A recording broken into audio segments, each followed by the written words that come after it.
Hello everyone, Baskitkase here again. Just wanted to give you a quick look before I get into the game at my actual battle group.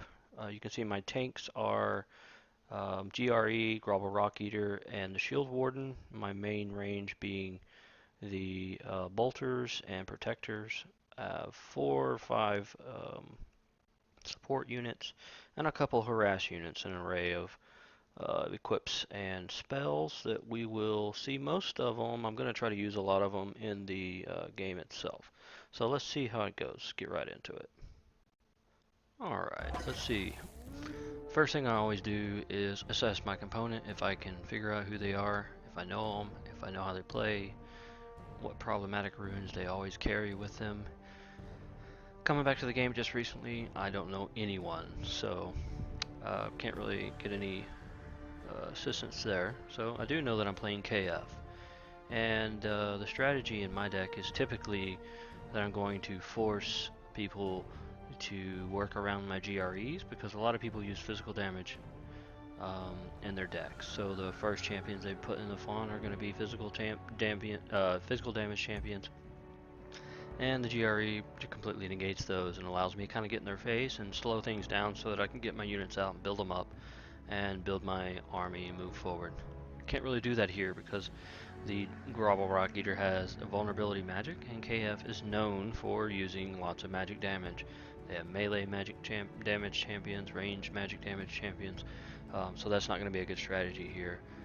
Typically, what I find when I put the GRE out is I will get magic damage champions, and I'll follow that up with the Shield Warden, and the Shield Warden has resist magic 3.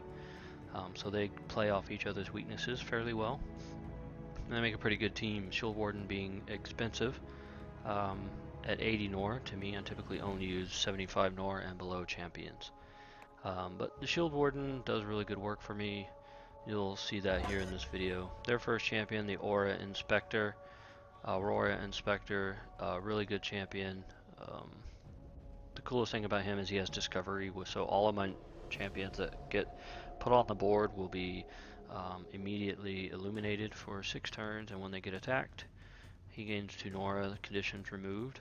That's cool because it's kind of a Nora gen factor, so it reduces his Nora over time. Good early early deploy. He also runs his with damage shield magical 3 and magic beam. Has deflect. All in all, a good champion.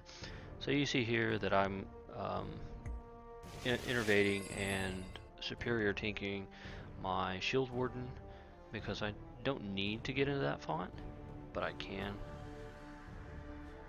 next round and contest it, which is one of the advantages of going first. He can get in that font, I can get it in next round. The net gain is the same. No one gets extra Nora, no one gets to deploy from it. Instead, I'm using my Shield Warden with Innervate so that I can get my my side font in 1 turn instead of 2s, effectively putting me 12 Nora ahead of where I would have been. There's that magic beam right there. So if I just walk into that font in that square directly opposite of him, then he'll be able to just magic beam me from where he stands.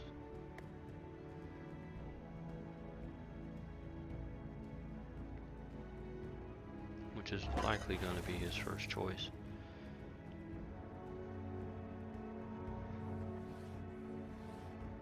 So my strategy of having my resist magical bring out his physical champions is working.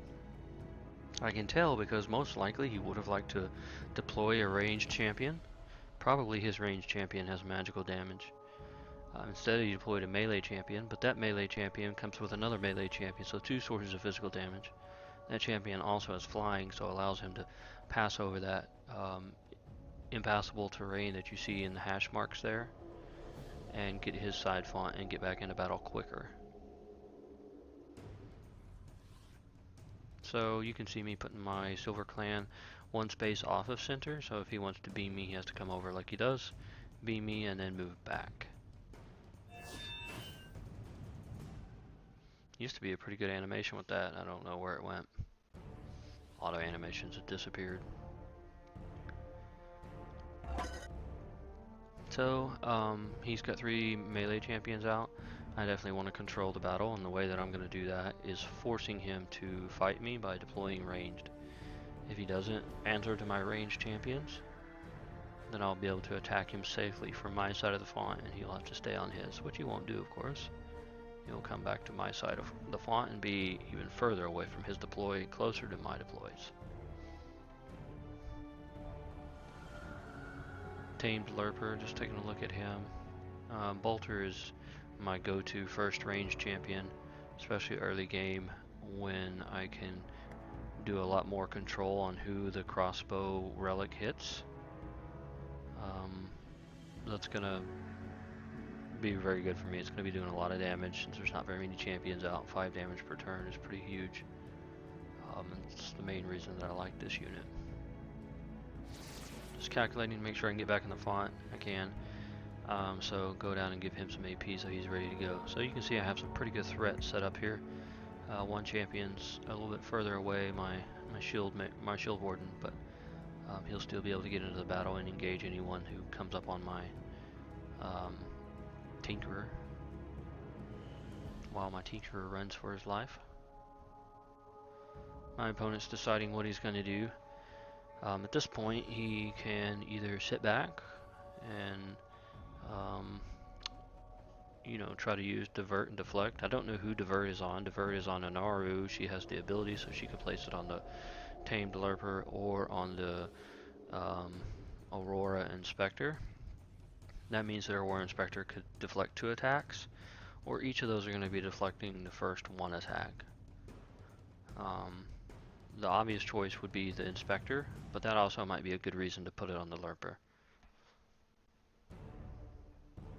because he's being very forward in his Lurper position. So it's offering it to me.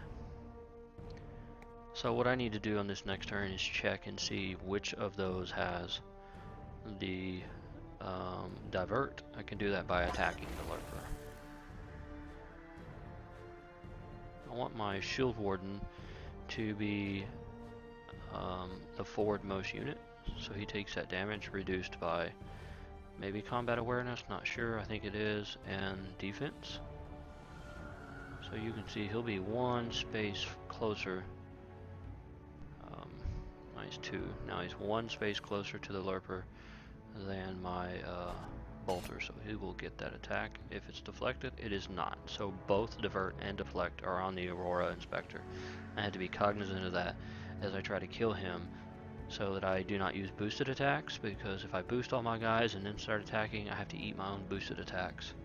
And then also I don't use my strong attacks. So if you line up a perfect kill and they have 2 reflects on, obviously that's going to mess up your perfect kill. I'm sitting pretty good. He's got 2 combat champions, I got 2 combat champions, so I go with another support champion. Typically I would go with another combat champion, but I did not have the protector at this time, and that's the only one in my deck that I would have wanted to deploy over one of my support champions. So I'll go with a support champion. 5 hit points. Now I got drive and rev them up, which is Manic on the board. Manic is an awesome utility, so hopefully we'll be able to get some Manic play going here too.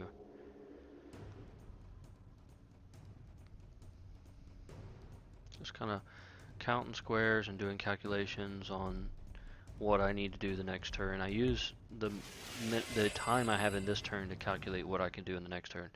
So I'm looking at that Aurora Inspector, how much defense and hit points it has, and how much damage that I have available to me. So I know obviously I can kill the Lurper.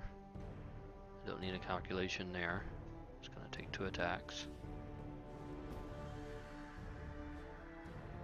He deploys a Corgi Ranger, another physical champion, physical damage champion, but it's also another melee champion, which is surprising. He has now 4 melee champions and no ranged champions. He is fully committed to overwhelming this font via melee, which is not a bad way to do it, but in order to do it, he has to kill my Shield Warden and force my other guys into the font, and they will be quickly overwhelmed.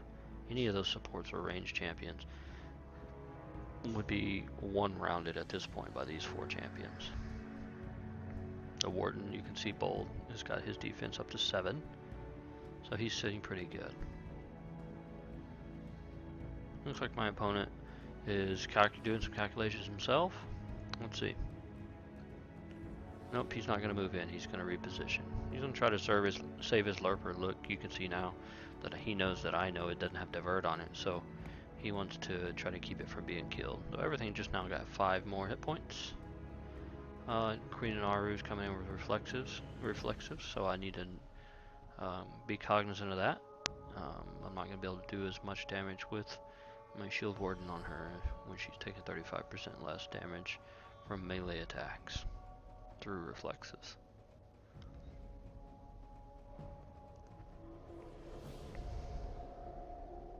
He's checking all his ranges, making sure he keeps this guy. If I dive in on that tamed lurper, then somebody's going to be in the middle of those 3 champions and taking 5 or 6 hits from them. It's going to be hard to survive.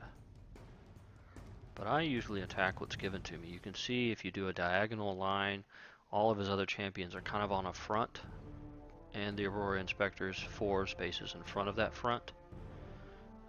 So he's what's given to me, so I'm going to see if I can kill him or do some work on him, soften him up, make him retreat, or kill him in the following round. So did some calculations ahead of time. You can see here I'm going to barrage, and that's going to take both deflect and divert off of him. I did not boost my champion with drive or superior tinkering because I'm eating that damage, so there's no reason to do that. Just use your raw damage. Now I have a plan. I did some calculations. He got the plus 5 hit points, and I'm kind of in a hurry here, so I kind of overdo it a little bit.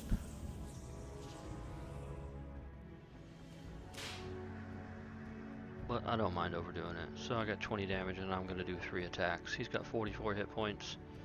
I'm going to do 3 times 19 is 57, so 57 is greater than 44. 2 attacks wouldn't have got it. It would have been 19 and 19. He had a 5 left, and the aura would have killed him, but I wouldn't have been able to recover the bubble. Now I do my superior tinkering. And I've really been wanting to use this. I took out the vial of holy water, which is a cleanse, to put this in, and I haven't used it in 3 or 4 games, so I was like, man, I want to use this, so I went ahead and did it. Realistically, should be saving for a protector, but I want to get that out. That was a good thing. I just healed looks like 27 or 29 hit points with it. So 29 hit points for 30 Nora, not bad.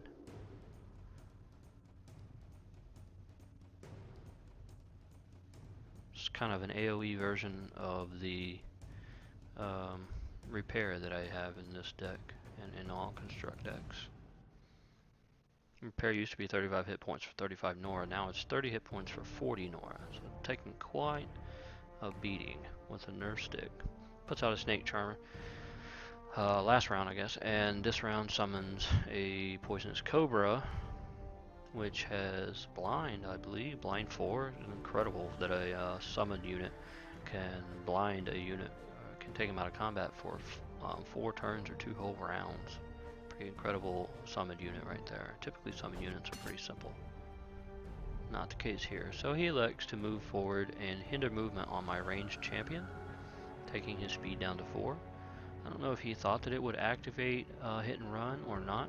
He's kind of paused here, so I can tell he's not executing a plan. He's kind of thinking, what do I do now? So maybe he thought that he would be able to get away with that Corgi. But he can't. He's engaged and he does not have mobility. So he's going nowhere. Actually, it looks like he may have a mobility. Yeah, he does have mobility. He chooses not to move it, which is interesting. Anaru can't get any damage on. The shield warden, he doesn't have enough AP unless he moves something. And he didn't. So that Corgi has me a little bit worried because I have only two combat champions out. He's got hinder movement. He's already used that. It's going to be coming back. He's also got a stun in his ferocious bite. I don't know how he's going to apply that, but I assume that he's got some synergy in his deck that would allow him to apply that. So I go ahead and stun. and start going to work with him. I know I'm not going to be able to kill him this round, but I'm not trying to kill him this round. I'm trying to make my opponent do something to save him.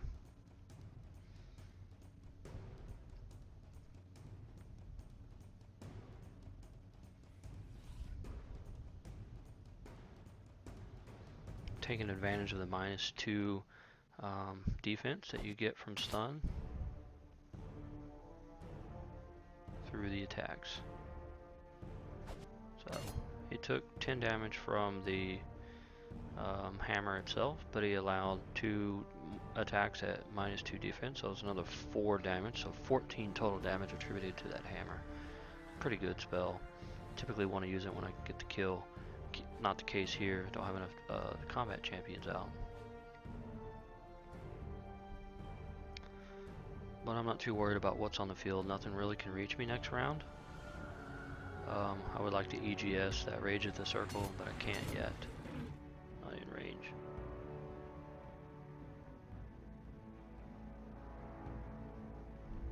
So he's thinking, what do I do? What do I do?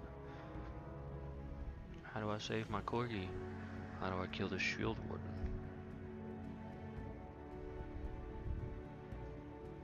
He could have attacked twice with his Lurper and then moved his Lurper one way or the other, and then his Rage of the Circle would have been in range for a manic attack at the beginning of the next turn. He does not do that. He elects to heal with the corgi, attack, and then retreat a little bit and let a Naru come in. She would be able to, in most cases, tank that shield warden for a while. So now he's going to be retreating. He has mobility. And he gets AP for 3 spaces, I believe. He moves 2. She comes in with flanking, doing good damage. 12, and then she can do it again. 12 again. I'm automatically looking at my ability to see when my heals are coming off. Cooldown. 2 attacks from the tamed Lurper. 36 total damage so far. I think 12 maybe from the corgi. Don't call. Looking at his abilities really quick. So I'm already contemplating what do I want to do here. I can deploy, but if I deploy, I can't get more than maybe 1 or 2 kills. He's not going to survive another round without that, so I go ahead and go for multiple kills. I've already calculated what I need to do based on where the corgi is.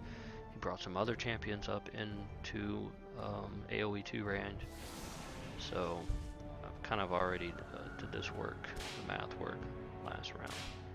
So here we go. We are going to get some kills. I've got to get 1 shot on him. First, I'm going to get a shot on a Naru before I move.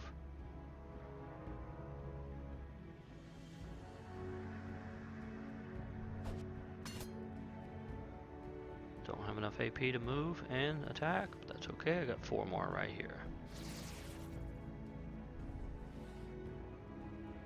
1 more space. There's that 1 attack that I need. Bane Blast coming down, doing some work. 36 damage. I know that I'm going to be doing 6 damage per attack. And now Manic is going to get her because she's the first deploy. The reason it attacked the Lurper last round is because he was deployed before the corgi. So the way Manic works is if there's 2 targets in range, it's going to Manic to whatever was deployed first. So by deploy order. So this time it will Manic her. She will take 6 from Manic, she will take 6 from Aura, and she will take 5 from that crossbow, so she's dead. 3 champions killed in 1 turn. That was a very good power turn, especially with only 2 combat champions on the board. So now he's got 2 combat champions left and 1 support. I have 2 combat champions, 2 supports. He has 1 supporting relic. I have 1 supporting and 1 combat relic. So I'm ahead on every front and equal on combat champions. Probably actually a little bit ahead because one of his is summoned. And weaker. Weaker but not weak, you'll see here. He's going to be doing some good damage to me. He's going to blind me, he's going to poison me and attack me. I need to move this guy. He gets stronger when he's moved. There's that blind. Slow, maybe? Or no, just blind? I don't know. I just got a slow animation, a little circle thing on him. Yeah, he's slowed. And then he throws in Charm for good measure. Charm does -3 damage, and I cannot attack the person who charmed me. I'm not going to attack the Snake Charmer, obviously. Can't get to her. She's not the biggest threat on the board. The biggest threat, obviously, is the Rage of the Circle. So I need to figure out what I want to do to him. He got a Manic. There's pretty much no way that I'll be able to survive 2 turns of doing nothing except attacking with 1 combat champion, and on the Rage of the Circle with paralytic feedback, it's not going to be my ranged champion. One thing I can do, though, if I had to attack him, would be aura my handler with my Silver Clan Tinkerer and put my handler next to him, so that after I attack him and end my turn, my aura damages my bolter and wakes him up out of paralyze.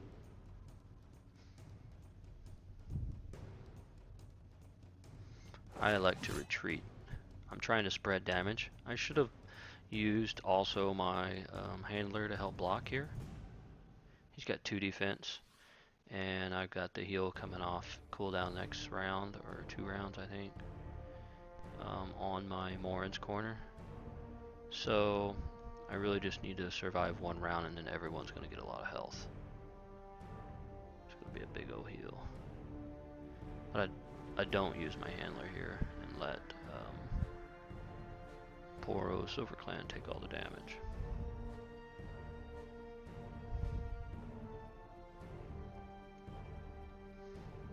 And that would have been a good place to put him. If I would have put him in that square, it would have kept Manic away. If I would have put him in that square, he would Manic actually 2 squares northwest of where he is right now, that square that was just lit up. That would have been a good spot for him, because that would have protected the other guys from Manic.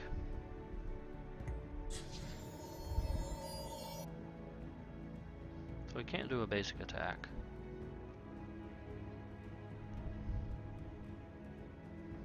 He could have moved his snake in first, but he ends up moving his Rage of the Circle, making his snake go around the backside. Not a bad idea. He elects to Chain Lightning centered on my... Why is the animation down at the bottom of the screen? Oh, that's terrible. Chain Lightning on my Shield Warden. And then he's going to Manic into Silver Clan Tinkerer. Next turn, yep.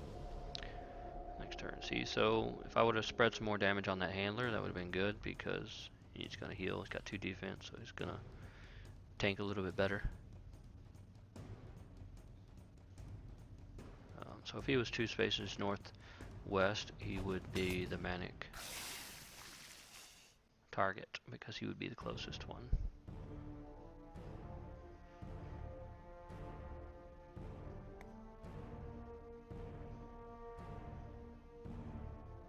Point a champion in the top of his font.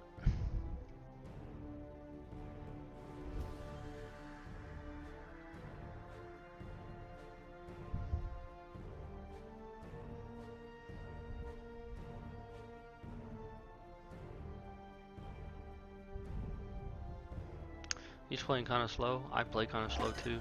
I like to, you know, kind of finish my turn and then just sit and look at things, try to come up with ideas, and see what I can do. Moving him in, activating bold. Gonna do my heal. Before I do my heal, I think I want to put my crossbow down, so my next crossbow relic down, so that I can heal that damage too.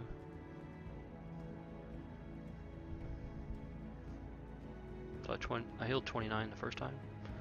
Let's see how much I heal this time.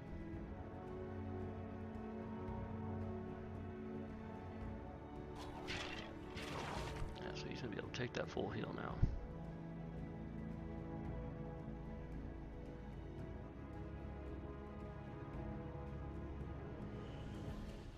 Anyways, gonna damage him.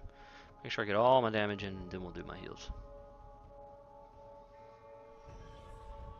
So 12 times 3, 36. Did 29 last time, 65 health from 30 Nora, 35 Nora, Morin's corner. Pretty good. More health. Lots of healing. Typical of IS. That's why I can have this entire game fought by 2 combat champions. I knew he had 25 health, 13 damage, so 26 damage he's going to take, 25, so that's a kill. So that guy's out. No more of that poison and blind nonsense. Where do I want to put this guy? Go ahead and get Manic going on my Shield Warden. I know he's not going to, the next turn he Manics, he's going to be blinded, so he's going to miss. So I see that combat champion up in the top font, so I kind of want to stay as far away from him as possible. And so I like to put him there. You can't get to him, not with EGS. EGS is doing some good work, keeping that threat champion where I want to keep him. More control from me. Making him attack the targets I want him to attack, instead of the targets he would rather attack. So he can only attack once, and then he'll get an attack through Manic. His Manic attack, though, will do more damage because my bowls will wear off. But he's sitting there taking both of those crossbow relics right to the chin, moving her up in range to do the charm, reducing his damage again. And she can help him absorb some of that crossbow damage as well.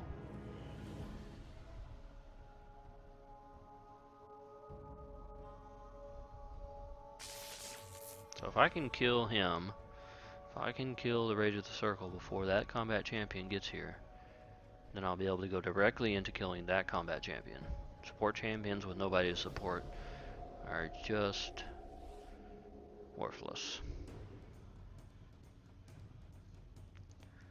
Now, I'm trying to calculate what I'm going to need to kill him. I'm going to have 2 attacks, a Manic attack, and I have 137 Nora. To me, it's time to end this. Let's make a statement here. I'm seeing if I can get over around there and do my relic, Earth God Shaker, or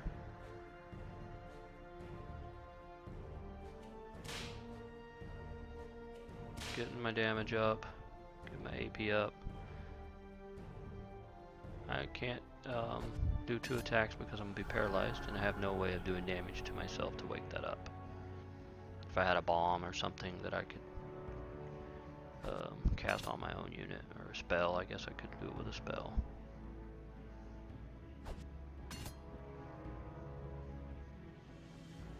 Two attacks, and I see he doesn't have very much life left, so I'm like, you know what?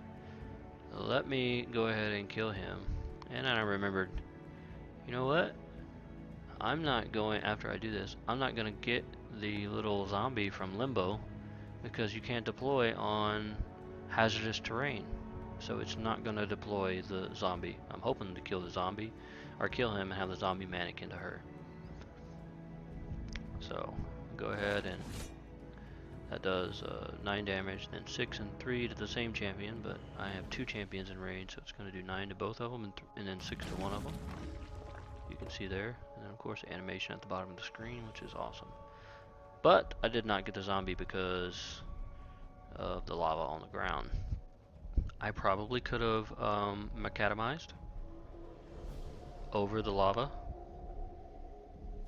and then got the zombie, but I didn't have enough Nora for it. and the game is over at that point. I am going to be